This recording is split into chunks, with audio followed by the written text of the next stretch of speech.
Hey guys, hello everyone, how are you guys. आज है 7 जुलाई 2020। आज के इस करंट अफेयर के औसम से प्यारे से सेशन में आप लोगों का मोस्ट वेलकम है। तो welcome all of you. It's me Bushra और क्यूसीएल में मैं आपका वेलकम करती हूँ। जितने लोग मुझे सुनते हैं, जितने लोग जिस तरह भी सपोर्ट करते हैं क्यूसीएल को, मैं आप लोगों के लिए दिल से विश करती हूँ कि आप लोग अपने करियर में खूब प्रोग्रेस करें और बहुत हैप्पी रहें मेरी, क्योंकि आप इससे बेनिफिट लेते हैं, सुनते हैं, तो मेरी बहुत सारी विशेस आप लोगों के साथ हैं। प्लीज़ अगर जो भी लोग आपके अपने हैं उनसे क्यूसीएल को ज़रूर सब्सक्राइब कराएं और जो नए लोग जुड़े वो लोग क्यूसीएल को ज़रूर सब्सक्राइब करें। आप लोगों से मेरी बहुत kindly request, I am humble requesting to all कि प्लीज़ क्यूसीएल को सब्सक्राइब कीजिए, बेल आइकन को भी हिट कर लीजिए जिससे कि आपको सारी नोटिफिकेशन टू द टाइम मिल जाएं। और एक गुजारिश है आप लोगों से, बहुत दिल के साथ हाथ जोड़ करके हर वीडियो को डेली जो भी वीडियोस आते हैं हर वीडियो को कंप्लीट एंड तक वॉच कीजिए। इससे आपको बहुत हेल्प और बेनिफिट मिलेगा। साथ ही में लाइक शेयर ज़रूर करें, अगर पसंद आए तो लाइक ज़रूर करें। आपके लाइक कमेंट्स मेरे मोटिवेशन लेवल को, कॉन्फिडेंस लेवल को बिल्डअप करते हैं। और अच्छे कमेंट्स भेजें क्योंकि आपके कमेंट्स मुझे बहुत हैप्पी करते हैं, मुझे बहुत खुशी मिलती है। तो ओके, लेट्स स्टार्ट 7 जुलाई 2020 करंट अफेयर। हे गाइस, आप लोगों को 7 जुलाई का कंटेंट बहुत ध्यान से सुनना है और बहुत ही ज़्यादा ध्यान से सुनिए और उसके बाद जो है आप लोग इससे पूरा बेनिफिट उठाएं। तो क्वेश्चन लेते हैं पहला, ठीक है। 7 जुलाई है आज। पहला क्वेश्चन है, हाल ही में अभी रेड कोरल कुकरी सर्प या सांप या स्नेक किस राज्य में पाया गया है। रेड कोरल कुकरी सर्प, हिंदी में कहते हैं सर्प, सांप भी कहते हैं, है ना। जनरल भाषा में क्या कहते हैं, सांप। उर्दू में नाग भी कहते हैं। वैसे नाग तो हिंदी में भी, क्योंकि हिंदी उर्दू ज़्यादातर एक जैसी होती है, कहीं कहीं कुछ प्रोनाउंसिएशन का ही फ़र्क होता है। इंग्लिश में कहते हैं स्नेक। तो रेड कोरल कुकरी सांप कहाँ पाया गया है, तो उत्तर प्रदेश में। ये एक लुप्त प्राय सांप है, लुप्त प्राय। और अभी इस लुप्त प्राय का ये सांप देखने को मिला है। क्या नाम है इसका, रेड कोरल कुकरी। तो उत्तर प्रदेश में, उत्तर प्रदेश की बात करें तो उत्तर प्रदेश में 2 ऐप आए थे। कौन कौन से, एक आया था आयुष कवच और एक आया था प्रवासी राहत मित्र। प्रवासी राहत मित्र जो था वो श्रमिकों के लिए था और कोरोना कवच वो इम्यूनिटी पावर को स्ट्रॉन्ग करने के लिए था। और कवच से मुझे याद आया एक और था, वो कौन सा था, कोरोना कवच वो सेंट्रल गवर्नमेंट का था कोरोना कवच, और आयुष कवच किसका है, उत्तर प्रदेश गवर्नमेंट का। 2 ऐप है, कौन कौन सा, आयुष कवच और प्रवासी राहत मित्र। एक याद रखिएगा, कोरोना कवच है, कोरोना कवच सेंट्रल गवर्नमेंट का है जी, है ना। और आयुष कवच यूपी का है। तो आयुष कवच और प्रवासी राहत मित्र दोनों ऐप याद रखिएगा। एक पोर्टल आया था जन सुनवाई पोर्टल, और इसके साथ साथ मैं जल्दी बस नाम बता दे रही हूँ, डिटेल बहुत बताती हूँ तो लंबा हो जाता है। इसके अलावा वर्चुअल कोर्ट्स के माध्यम से केसेस की सुनवाई करने के लिए वर्चुअल कोर्ट को सुनवाई करने वाला, मतलब वर्चुअल कोर्ट के माध्यम से सुनवाई करने वाला पहला राज्य यूपी। 18% मनरेगा का कुल रोजगार का 18% मनरेगा का रोजगार जनरेट करने वाला, देने वाला यूपी में श्रमिकों के लिए एक और आई थी श्रम विद्या योजना, जिसमें स्टूडेंट्स के लिए पैसे बताया था मैंने आपको कि 1200 लड़की को, 1000 लड़के को 7th क्लास तक, और 7th के बाद 6,000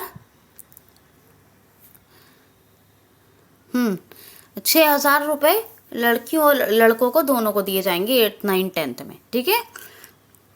और अब ये याद रखिएगा श्रम विद्या योजना, मैंने तो बहुत बार बताया आपको। उत्तर प्रदेश में एक हर्बल रोड प्रोजेक्ट शुरू हुआ है। 800 किलोमीटर लंबी सड़क पर दोनों साइट्स औषधियों की यानी आयुर्वेदिक ट्रीज लगाए जाएंगे जो जिनसे जो जड़ी बूटियों से जो औषधियाँ से जो दवाएं बनती हैं वो औषधियों की। तो ये हर्बल रोड प्रोजेक्ट लॉन्च करने वाला कौन है? यूपी। ये सब आपको याद रखना है। बहुत सारे करंट अफेयर्स मैंने बताए, सब रिवाइज कीजिए। यूपी की बात करें तो दुधवा नेशनल पार्क में देखा गया है इसको। जो ये रेड कोरल कुकरी सांप है ना, इसको कहाँ देखा गया है? Dudhwa national park. और ये दुधवा नेशनल पार्क बहुत फेमस है यूपी का। एक और है कतरनिया घाट सेंचुरी। कतरनिया घाट वाइल्ड लाइफ सेंचुरी है ये। कतरनिया घाट वाइल्ड लाइफ सेंचुरी, वन्य जीव अभ्यारण्य। हिंदी में क्या कहते हैं? वन्य जीव अभ्यारण्य। यूपी की कैपिटल लखनऊ। योगी जी की सरकार है। योगी आदित्यनाथ चीफ मिनिस्टर हैं। लालजी टंडन जो अभी आगे बताऊंगी। खैर, आनंदीबेन पटेल अभी गवर्नर है यूपी की। और बताया भी आपको एमपी के बारे में मैंने। तो अभी तो यूपी की बात करें, सिर्फ यूपी की करेंगे। आनंदीबेन पटेल जो है गवर्नर है। और ये नेशनल पार्क मैंने बता दिया आपको। राजकीय पुष्प पलाश, राजकीय वृक्ष अशोका, राजकीय पशु बारहसिंघा और राजकीय पक्षी सारस या क्रोच। नेक्स्ट क्वेश्चन देखिए। हाल ही में CMFI की आई एक रिपोर्ट में 2019 के कुल मत्स्य उत्पादन यानी फिशरी प्रोडक्शन में कौन सा राज्य टॉप पे रहा है? CMFI,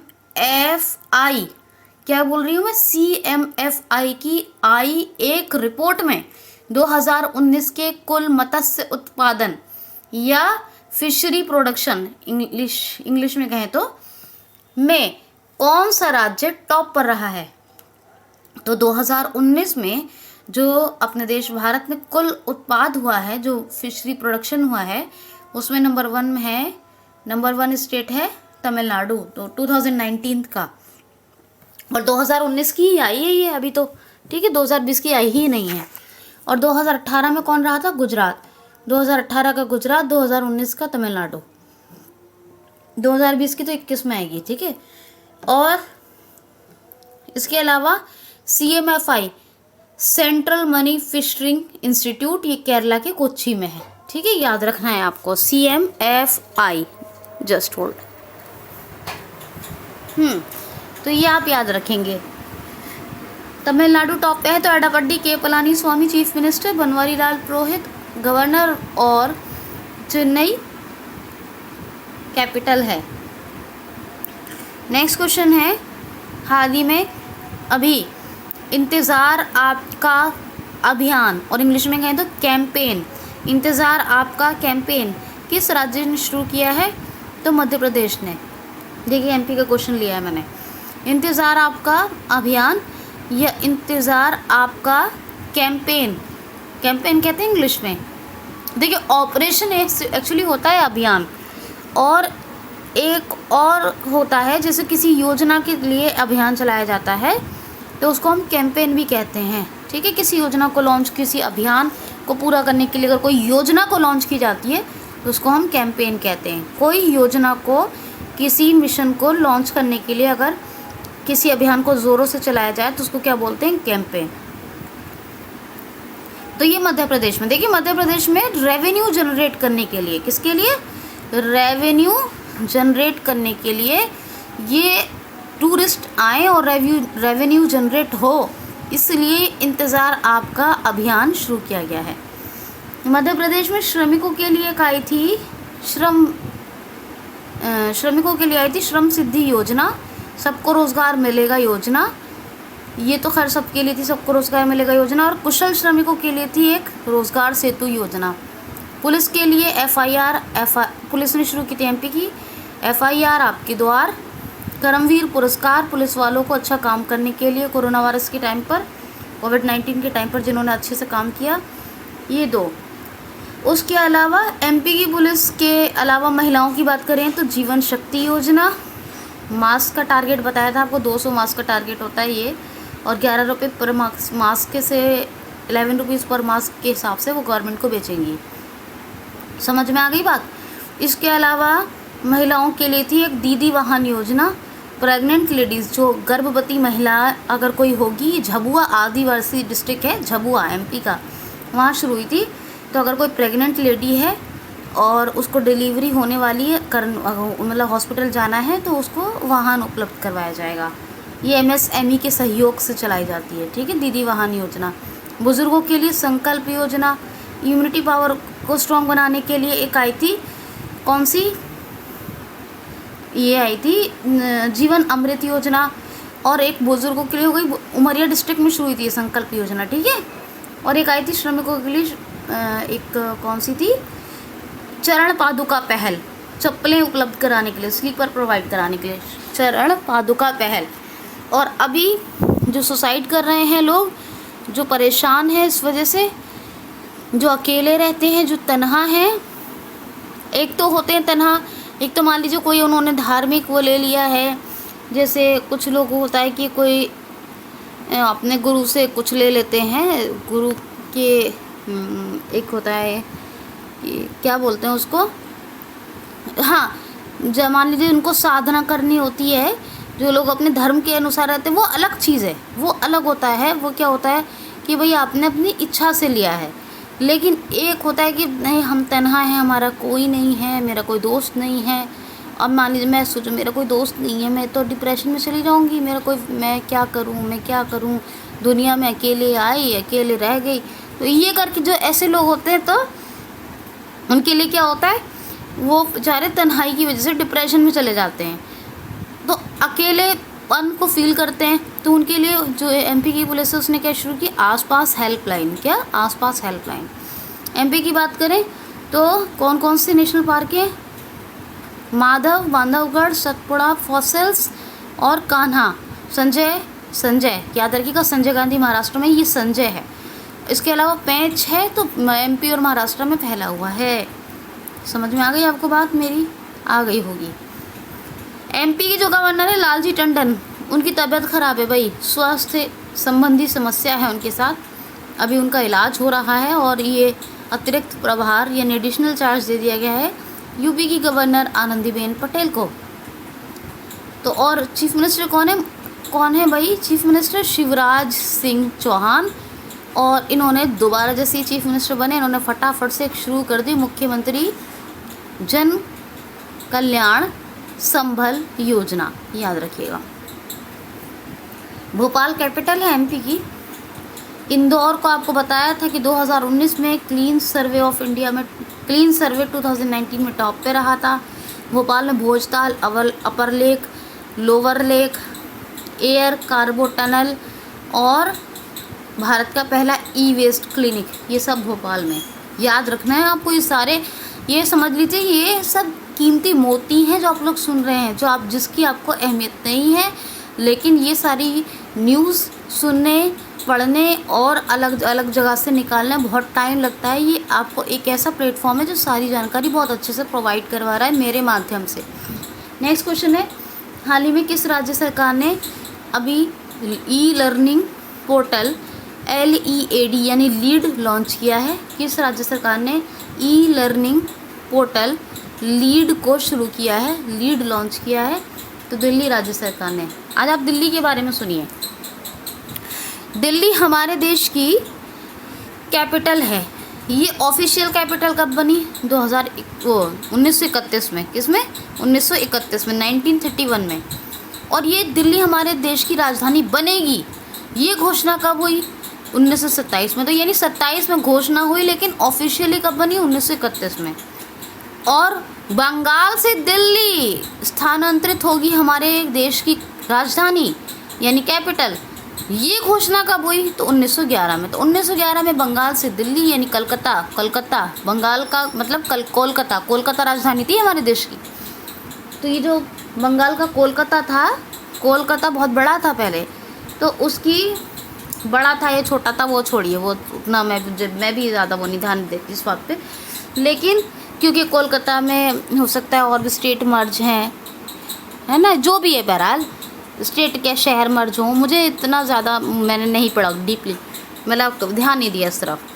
कोलकाता हमारे देश की राजधानी थी। आपको पता होगा 1911 में जब ये लॉर्ड कर्जन थे तो इन्होंने घोषणा की थी, इनके सामने एक निर्णय लिया गया था कि अब हमारे देश की जो राजधानी बनेगी वो दिल्ली बनेगी, और दिल्ली जी बन गई, घोषणा हो गई और बन गई 27 में, और दिल्ली से नई दिल्ली ऑफिशियली बनी 1931 में देश की कैपिटल।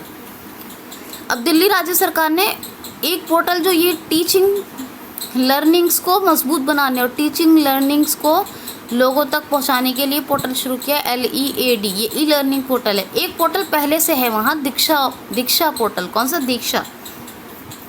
दिल्ली का 5T प्लान, दिल्ली का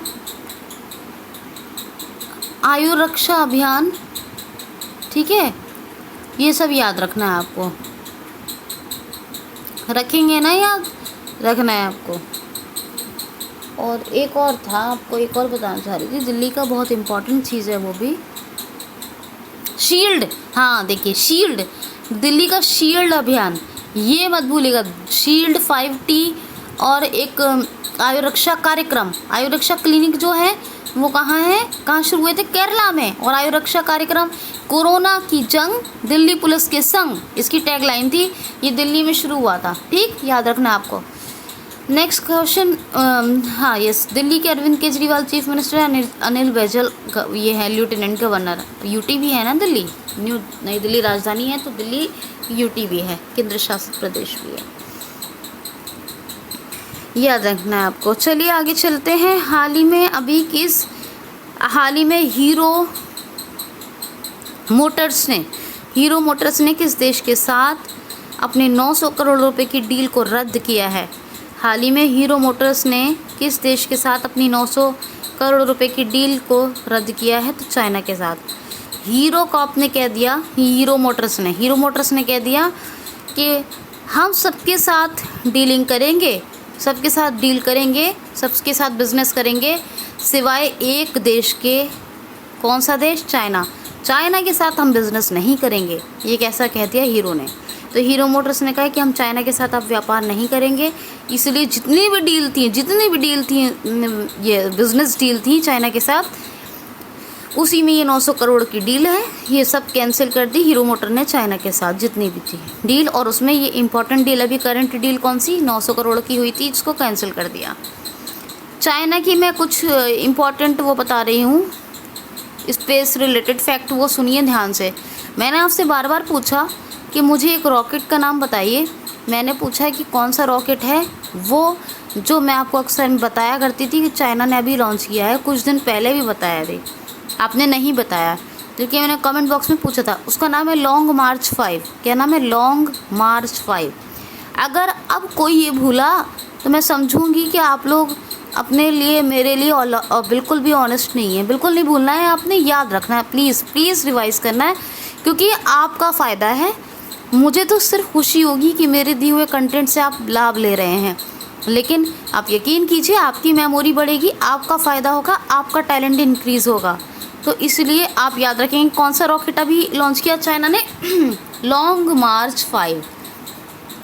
चाइना ने ध्यानवेन फर्स्ट नाम का एक मंगल मिशन, कौन सा? ध्यानवेन फर्स्ट। 2 न्यूज़ हो गई चाइना की स्पेस रिलेटेड। तीसरी, 2 सैटेलाइट लॉन्च किए हैं, सिंगयून 201, सिंगयून 202। दोनों सैटेलाइट के नाम बताए मैंने, सिंगयून 201, 202। ये 2 स्पेस रिलेटेड ये कितना 4 न्यूज़ हो गई, मंगल मिशन, सैटेलाइट और रॉकेट, 3 न्यूज़ हो गई। चाइना की एक न्यूज़ ये है कि एक मैंगलीव हाई स्पीड ट्रेन, मैंने अभी बताया था, अभी कि कुछ दिन पहले इसका परीक्षण किया है चाइना ने, शायद 1 हफ्ता हुआ होगा। मैंगलीव हाई स्पीड ट्रेन, और इसमें क्या 600 किलोमीटर प्रति घंटा के हिसाब से इसकी गति है, जो हवाई जहाज़ से कुछ कम है। एवरेज जो स्पीड हवाई जहाज़ की लगाई जाती है वो वायुयान की 800 किलोमीटर के आसपास लगाई जाती है प्रति घंटा, इसकी 600 प्रति घंटा। ये बुलेट की स्पीड की दुगनी से थोड़ा अधिक है, ठीक है। ये एक फैक्ट मैं बहुत अच्छे से बता रही हूँ आपको। चाइना की बात करें तो चाइना की एक और बात सुनिए, ये तो रही इसकी ट्रेन। चाइना ने पता लगाया, अभी शोध किया, ये भाई जो सुअरों में G4 वायरस, पिग्स के अंदर G4 वायरस पाया जा रहा है, जो दुनिया की महामारी का रूप ले सकता है, ऐसी उन्होंने एक शोध से, रिसर्च से पता लगाया है, ठीक है। G4। अभी चाइना की बात करें, चाइना में गेम्स की बात करेंगे। अब 1919वें एशियन गेम्स कहाँ होंगे? याद रखना ही फ़र्क, क्योंकि एशियन से कंफ्यूज हो जाएंगे। 19वें एशियन गेम्स कहाँ होंगे? तो 2022 में होंगे और चाइना में होंगे। एशियन यूथ गेम्स कहाँ होंगे? सुनिए ध्यान से, एशियन यूथ गेम्स कहाँ होंगे? 2021 में होंगे, चाइना में होंगे। तो यूथ जिसमें लगा है एशियन यूथ गेम्स चाइना 2021, 19वें एशियन गेम्स 2022 चाइना में। और इसका जो मैस्कट है वो क्या है? Smart triplet. क्या है? Smart triplet. Asian Paralympics game इसका क्या है? ये भी 2022 में होंगे। और क्या है इसका? फई फई। क्या मैस्कट है? क्या शुभांकर है? फई फई। और एशिया विंटर ओलंपिक होंगे, वो भी चाइना में होंगे। तो इतना आपको एटलीस्ट याद रखना है। चाइना ने एक करेंसी लॉन्च की थी, ई करेंसी थी, ये डिजिटल करेंसी थी, DCEP, digital currency electronic payment. ठीक है, याद रखना है आपको। वैसे चाइना की ऑफिशियल करेंसी कौन लॉन्च करता है? PBC, people banks of China. Renminbi currency होती है ऑफिशियल। बीजिंग कैपिटल है, बीजिंग में एक बैंक का हेडक्वार्टर है। किस बैंक का? रिवाइज कीजिए, अभी कुछ दिन पहले ही बताया मैंने। शी जिनपिंग प्रेसिडेंट है। नेक्स्ट क्वेश्चन है,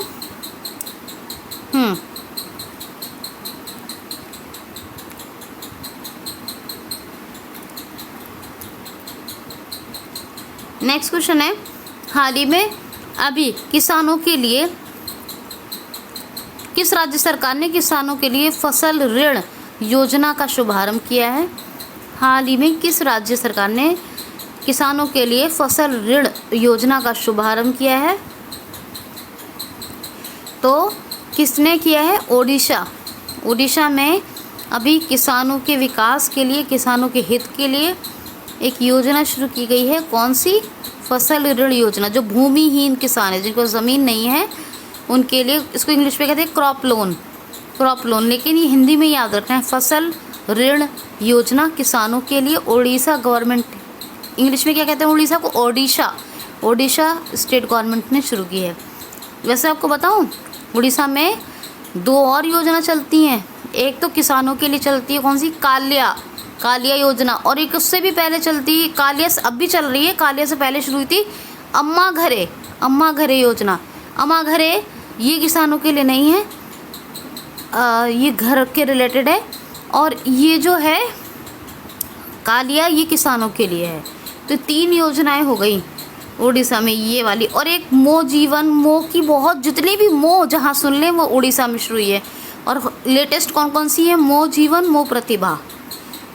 ठीक है, उड़ीसा की बात करें तो उड़ीसा में है व्हीलर द्वीप को APJ अब्दुल कलाम द्वीप, उसका नाम बदल के कर दिया गया है। अग्नि 5 पृथ्वी 2 के सफलतापूर्वक परीक्षण हुए हैं। इसके अलावा दूसरे जो मिसाइल है उनके भी नाइट ट्रायल्स हुए हैं, है ना। बहुत से नाइट ट्रायल्स हुए हैं मिसाइल के, DRDO यस वगैरह ने मतलब ट्रायल किए हैं, नाइट ट्रायल। उड़ीसा का Gahirmatha wild life sanctuary, Chilka खारे पानी की झील जो सबसे बड़ी है भारत की, सतकोशिया टाइगर रिजर्व, सिमलीपाल, भितरकनिका, ये सब उड़ीसा में है। हीरो टू एनिमल अवार्ड से सम्मानित किया है पेटा ने। किसको? चीफ मिनिस्टर हैं ये उड़ीसा के, क्या नाम है इनका? नवीन पटनायक। और इनके फादर को भी आप जानते हैं। इनका जानने का मतलब जानना इन द सेंस कि आपने सुना होगा वीजू पटनायक के बेटे हैं ये। किसके? वीजू पटनायक। उनकी किताब भी आई थी जिसके बारे में मैंने बताया था। भुवनेश्वर कैपिटल है, गणेशी लाल गवर्नर, और चीफ मिनिस्टर का नाम अभी भी बताया। नेक्स्ट क्वेश्चन है, हाँ एक मिनट, इस योजना का नाम सुनिए ज़रा, क्या नाम है इसका? इसका नाम है बलराम। किसानों के लिए फसल ऋण योजना जो शुरू हुई है, इसका नाम क्या है? बलराम। तो अब ये कितनी याद रखेंगे? बलराम और कालिया, ये दोनों उड़ीसा में किसानों के लिए आई हैं। ठीक, याद रखना है आपको, रखेंगे ना? आई होप कि, मुझे उम्मीद है आप लोग रखेंगे। चलिए आगे चलते हैं। गाइस आज देखिए एक दो फैक्ट सुनिए ज़रूरी। ये जो 2019 में रिपोर्ट आई है CMFI की, सेंट्रल मनी फिशिंग इंस्टीट्यूट की, 2019 में कोच्चि तमिलनाडु टॉप पर रहा है स्टेट में। गुजरात 2018 में रहा था। तो 2018 से 19 में जो उत्पादन की संख्या बढ़ी वो कितनी, 2.1, यानी मत्स्य उत्पादन, जो फिशरी हमारे देश को जो फ़ायदा हुआ, उत्पादन बढ़ा, वो कितना, 2.1%, 2.1%। याद रखिएगा, पॉइंट है 2.1%। दूसरी बात, MP के बारे में एक चीज़ और बताइए आपको कि मिड डे मील राशन को डिस्ट्रीब्यूट करने वाला राज्य भी MP है। टॉप पेरेंट और रेडियो स्कूल, ये सब MP के ही हैं। ठीक, ये सब याद रखेंगे आप। और जो हीरो मोटर्स का बताया, हीरो मोटर्स यानी हीरो साइकिल है वो, जिसने 900 करोड़ की डील चाइना के साथ रद्द की है।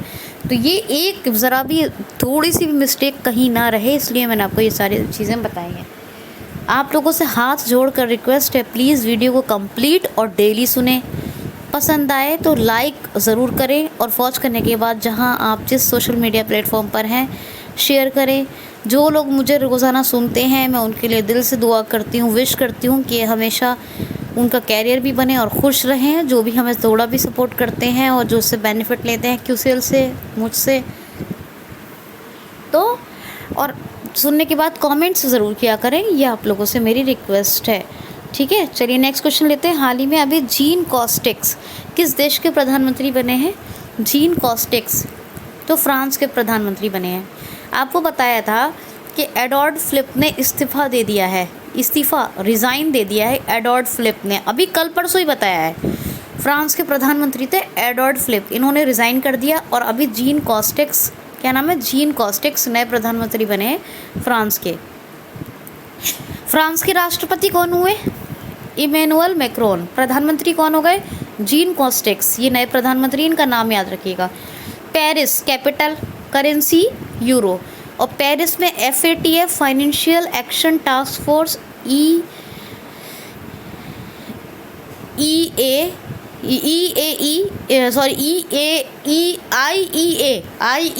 इंटरनेशनल एनर्जी एजेंसी का हेडक्वार्टर, FATF का हेडक्वार्टर, यूनेस्को का हेडक्वार्टर, और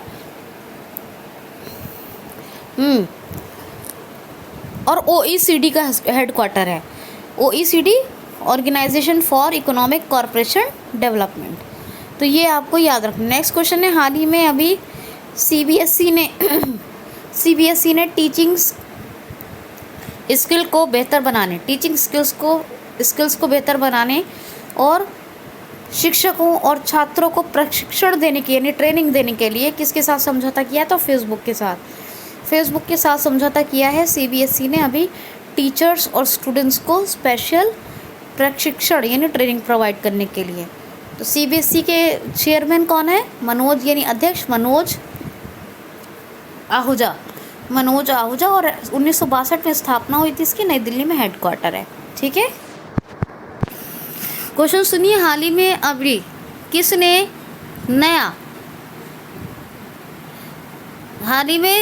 नया दिल्ली में सरदार वल्लभ भाई हॉस्पिटल कंस्ट्रक्शन का काम किया है? हाल ही में किसने सरदार वल्लभ भाई पटेल अस्पताल निर्माण किया है नई दिल्ली में? हाल ही में नई दिल्ली में सरदार वल्लभ भाई पटेल हॉस्पिटल या अस्पताल निर्माण किया है? तो DRDO ने एक नया हॉस्पिटल कंस्ट्रक्शन करवाया है। ये हॉस्पिटल कंस्ट्रक्शन वर्क हो रहा है, ये पूरा हो गया है। कहाँ? नई दिल्ली में बनाया है ये सरदार वल्लभ भाई पटेल हॉस्पिटल। इसका कंस्ट्रक्शन हो रहा है दिल्ली में। किसने बनाया? DRDO ने। इसमें 250 से ज़्यादा ICU और 1000 से ज़्यादा बेड है। 250 से ज़्यादा ICU, 1000 से ज़्यादा बेड हैं, और DRDO ने इसको बनाया है सरदार वल्लभ भाई पटेल हॉस्पिटल, जिसका कंस्ट्रक्शन दिल्ली में चल रहा है। DRDO 1958 में बना। डॉक्टर जी सतीश रेड्डी इसके चेयरमैन है। Defence research development organization full form है, और हेडक्वार्टर भी न्यू दिल्ली में है। दोस्तों, आप लोगों से रिक्वेस्ट है, जो लोग आपके दोस्त हैं, अपने हैं, अहबाब हैं, उन लोगों से कहिए प्लीज़ प्लीज़ क्यूसेल को ज़रूर सब्सक्राइब करवाइए, सब्सक्रिप्शन में सपोर्ट कीजिए, आप लोगों से रिक्वेस्ट है। और साथ ही जो है वीडियो को कंप्लीट डेली वॉच कीजिए, क्यूसेल को आपके हेल्प और सपोर्ट की बहुत नीड है। नेक्स्ट क्वेश्चन है, हाल ही में अभी किस राज्य सरकार ने वृक्ष आरोपण 2020 का रिकॉर्ड बनाया है? हाल ही में अभी किस राज्य सरकार ने वृक्ष आरोपण 2020 का रिकॉर्ड बनाया? तो उत्तर प्रदेश राज्य सरकार ने। उत्तर प्रदेश राज्य सरकार ने 5 जुलाई को ऑलमोस्ट 1 करोड़ से ज़्यादा वृक्ष लगाने का टारगेट पूरा कर लिया है। क्या 1 करोड़ से ज़्यादा वृक्ष लगाने का टारगेट 5 जुलाई को पूरा कर लिया है? तो ये है उत्तर प्रदेश में वृक्ष आरोपण अभियान रिकॉर्ड 2020, जिसको अभी 5 जुलाई को बनाया है उत्तर प्रदेश राज्य सरकार ने, जिसमें 1 करोड़ से ज़्यादा पेड़ लगाए गए हैं और 5 जुलाई को ये बना है। ठीक, याद रखना है आपको। उत्तर प्रदेश के बारे में मैंने अभी भी सब बताया। नेक्स्ट क्वेश्चन है, हाल ही में अभी आत्मनिर्भर ऐप इनोवेशन चैलेंज किसने लॉन्च किया है? हाल ही में अभी आत्मनिर्भर ऐप इनोवेशन चैलेंज किसने लॉन्च किया है? तो आत्मनिर्भर ऐप इनोवेशन चैलेंज अभी लॉन्च किया है अपने प्रधानमंत्री श्री नरेंद्र मोदी जी ने। पीएम श्री मोदी जी ने अभी मेड इन इंडिया ऐप्स को प्रमोट करने और नए और effective made in India apps को बनाने के लिए ये आत्मनिर्भर ऐप इनोवेशन चैलेंज को शुरू किया है। किसने? प्रधानमंत्री श्री नरेंद्र मोदी जी ने। दोस्तों, दिल्ली में एक चीज़ और आई थी, पता है आपको? वृक्ष लगाओ पर्यावरण बचाओ वृक्ष लगाओ कार्यक्रम, वो भी याद रखिएगा। ठीक है, चलिए क्वेश्चन सुनिए। हाल ही में Indian overseas saving the overseas draft saving the Indian sewer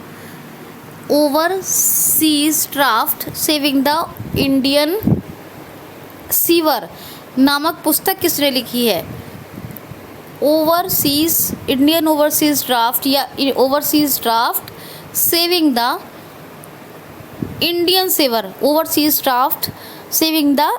sewer नामक बुक किसने लिखी है? नामक मतलब नाम की।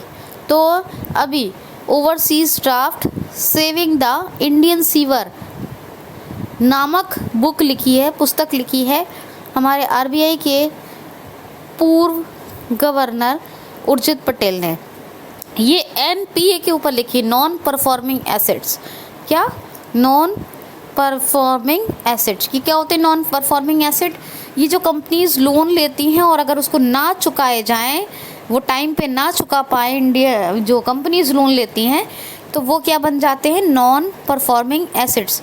और ये जो इनकी तादाद बढ़ रही है, तो एनपीए के ऊपर एक बुक लिखी है overseas draft saving the Indian sewer, और ये किसने लिखी है? तो हमारे रिजर्व बैंक ऑफ इंडिया के पूर्व गवर्नर उर्जित पटेल ने।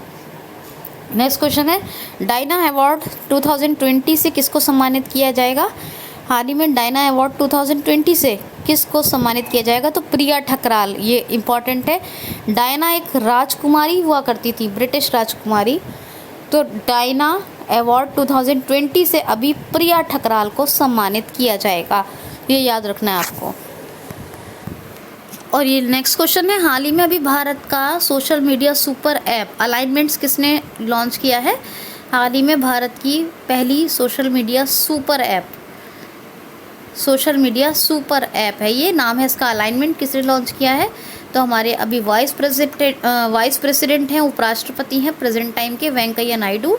इन्होंने अभी ये social media super app alignment launch किया है। क्या नाम है इनका? Venkaiah Naidu. Next last question है, हाल ही में किसने घोषणा की है कि 2038 के बाद वो अपने देश में कोयला उपयोग को बंद कर देगा? किस देश ने घोषणा की है कि वो 2038 के बाद अपने देश में कोयला उपयोग को बंद कर देगा? तो जर्मनी ने। जर्मनी 2038 के बाद अब अपने सारे कोल प्लांट्स को बंद कर देगा और कोयला का उपयोग नहीं करेगा 2038 के बाद। ऐसी घोषणा जर्मनी ने की है। किसने? जर्मनी ने। जर्मनी के प्रेसिडेंट कौन है?